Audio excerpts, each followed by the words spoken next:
नमस्ते, मैं हूं सुरेश कुमार एकलवे और आप देख रहे हैं Hindustan news and tips.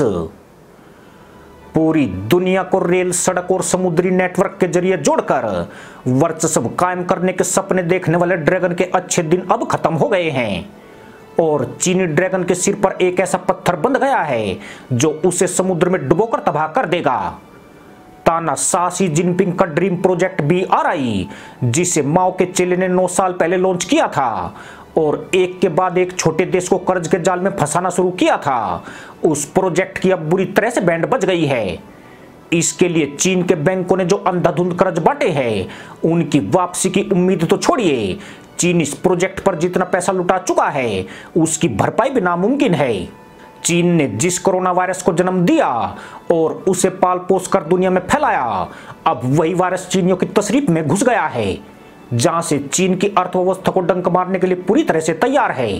Covid संकट ने विश्व के दर्जन देशों की अर्थव्यवस्था को इतनी बुरी तरह से नुकसान पहुंचाया है कि पिछले 2 सालों में BRI प्रोजेक्ट को लेकर एक भी नया प्रोजेक्ट साइन नहीं हुआ है और अब यह चीन की बौखलाहट की वजह बन रहा है। रिपोर्ट के मुताबिक 2 सालों से चीन के BRI प्रोजेक्ट के लिए एक भी तीसरा नया देश इन्वेस्टमेंट करने हेतु आगे नहीं आया है और अब श्रीलंका की दुर्गति देखकर कोई नया देश इस प्रोजेक्ट को साइन करके अपना मुंह नहीं जलाना चाहता है। जिस कोरोना वायरस के दम पर चीन दुनिया को तबाह करके महाशक्ति बनने के ख्वाब पाल रहा था, अब उसी ने चीन की अर्थव्यवस्था की पूरी तरह चूल्हे हिला दी है। चीन का रियल एस्टेट सेक्टर औंधे मुंह गिर चुका है, लिहाजा चीन के पास देशों को लोन देने के लिए पैसे नहीं है ताकि BRI को आगे बढ़ाया जा सके। वहीं दर्जन भर ऐसे देश हैं जो अपनी चौपट हो चुकी अर्थव्यवस्था का हवाला देकर BRI प्रोजेक्ट के पुनर्मूल्यांकन की बात कर रहे हैं। चीन के BRI के समर्थन में तहमद लपेट कर नाचने वाले बांग्लादेश का हाल आज बेहाल हो गया है। अब बांग्लादेश के विदेश मंत्री कह रहे हैं कि BRI के माध्यम से कर्ज लेने के बारे में 2 बार सोचना चाहिए। हर कोई चीन को दोष दे रहा है और चीन इससे इनकार नहीं कर सकता है। बांग्लादेश की इसलिए फटी पड़ी है क्योंकि उस पर चीन के कर्ज का 6% बकाया है। बीजिंग कर्ज वापसी के लिए ढाका पर लगातार डंडा चढ़ा रहा है, जबकि बांग्लादेश कटोरा लेकर IMF के दरवाजे पर खड़ा हुआ है, जहां उसने $4.5 अरब की गुहार लगाई है। खास बात यह कि आर्थिक संकट में घिरे बांग्लादेश को चीन ने लोन का ऑफर दिया था, मगर बांग्लादेश ने उससे और कर्ज लेने से इनकार कर दिया। बांग्लादेश ने कहा कि अगर बीजिंग अनुदान देता है तो सिर्फ उसे ही ढाका स्वीकार करेगा, पर चीन अपने बाप तक को 1 रुपया फ्री में नहीं देता है। ऐसे में बांग्लादेश क्या चीज है? सिर्फ बांग्लादेश ही नहीं, नेपाल ने भी चीन को यही बात कही है।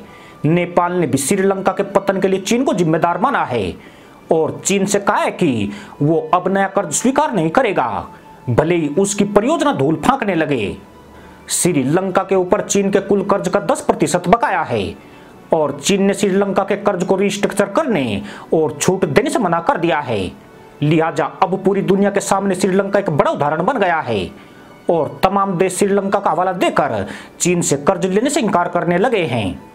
श्रीलंका में हम्बनटोटा बंदरगाह पहले ही चीन के कब्जे में आ चुका है और कोलंबो स्थित $1 अरब की लागत से बना राजपक्ष अंतरराष्ट्रीय हवाई अड्डा भी अब चीन के कब्जे में आने वाला है। दुनिया में चीन का सबसे बड़ा गुलाम और खटारा पाकिस्तान के हालात भी श्रीलंका से कम नहीं है। पाकिस्तान में चीन अपने महत्वाकांक्षी BRI प्रोजेक्ट के लिए $60 अरब का खर्च कर रहा है, लेकिन यह प्रोजेक्ट अभी भी पूरी तरह ठप पड़ा हुआ है और पिछले 2 सालों से करीब करीब पूरी तरह बंद हो चुका है। कुछ रिपोर्ट कहती है कि इस प्रोजेक्ट पर करीब $20 अरब खर्च हो चुके हैं। इसमें से भी ज्यादातर पैसा पाकिस्तान के राजनेता और सैन्य अधिकारी खा गए हैं और जो काम हुआ है वो बेकार पड़ा हुआ है।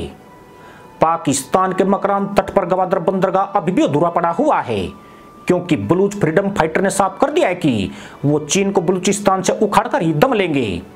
कई चीनी नागरिकों को बलूचिस्तान में मारा जा चुका है, जिसके एवज में पाकिस्तान को भारी भरकम जुर्माना चीन को चुकाना पड़ा है।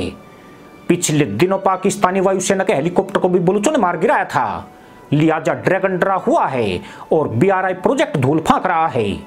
दरअसल गवादर बंदरगाह को लेकर मदरसा मुल्क को बड़े बड़े ख्वाब दिखाए गए थे और कहा गया था कि गवादर बंदरगाह बनने से कराची दुबई बन जाएगा, लेकिन हुआ यह कि पाकिस्तान चीन का आर्थिक गुलाम बन चुका है जो उसे आज नहीं तो कल समुद्र में डुबोएगा। पाकिस्तान के बाद चीन ने इंडोनेशिया में 44 अरब डॉलर, सिंगापुर में 41 अरब डॉलर, रूस में 39 अरब डॉलर, सऊदी अरब में 33 अरब डॉलर और मलेशिया में 30 अरब डॉलर का निवेश किया है। बीजिंग ने कंबोडिया में भी बड़े पैमाने पर निवेश किया है। पर चीनी BRI के खिलाफ रोना केवल भारत उपमहाद्वीप तक सीमित नहीं है, बल्कि इसकी गूंज केन्या में भी सुनी जा रही है, जिसे चीन ने 4 अरब 70 करोड़ डॉलर दिया हुआ है। एक रेलवे परियोजना के लिए चीन ने भारी भरकम कर्ज दिया था, लेकिन अपने लॉन्च के 5 साल बाद यह परियोजना युगांडा में अपने गंतव्य से 200 मील दूर एक खाली मैदान में अचानक खत्म हो गई और चीन ने बाकी लोन देने से इनकार कर दिया। लिहाजा हुआ यह कि रेलवे परियोजना आधी अधूरी तैयार हो पाई है, लेकिन केन्या के ऊपर चीन का 4 अरब 70 करोड़ डॉलर का कर्ज चढ़ गया है, जिसे वो कभी नहीं चुका सकता है और रेलवे परियोजना को पूरा करने के लिए उसे अब और लोन चाहिए, नहीं तो अभी तक जितना काम हुआ है वो भी पूरी तरह बर्बाद हो जाएगा। यानी चीन अपने फंदे में कई देशों को फांस चुका है। पर अब चीन का कर्ज जाल उसी के लिए भी खतरा साबित हो रहा है, क्योंकि उसने गरीब और छोटे देशों को जो कर्ज बांटा है उसका अंतिम असर खुद चीन पर हो रहा है। अगर ये देश दिवालिया हो जाते हैं तो चीन को एक धेला भी नहीं मिलेगा और अरबों डॉलर के साथ उसका BRI प्रोजेक्ट भी डूब जाएगा। श्रीलंका और पाकिस्तान में ड्रैगन के साथ यही होने जा रहा है। यहाँ ड्रैगन अपने बुने जाल में फंस गया है। चिंता यह भी है कि अगर अपना कर्ज नहीं मिलने की स्थिति में चीन वहां के संसाधनों पर कब्जा करता है तो इससे जनता के भड़कने का भी खतरा है। इससे चीनी नागरिकों की जान भी खतरे में पड़ जाएगी। यही नहीं, अंतर्राष्ट्रीय स्तर पर उसे बदनामी भी झेलनी पड़ेगी। इससे पूरी दुनिया में चीन की साख मिट्टी में मिल जाएगी और कोई भी चीनी निवेश में इंटरेस्ट नहीं लेगा। यानी चीन के कर्ज में दबकर अगर देश तबाह हो रहे हैं तो खुद चीन के लोटे का पैंदा भी ढीला हो चुका है, जो अब सिर्फ और सिर्फ इधर उधर ही लुढ़कता नजर आ रहा है। इसी के साथ अनुमति दोस्तों, जय जवान, जय किसान, जय हिंद, वंदे मातरम।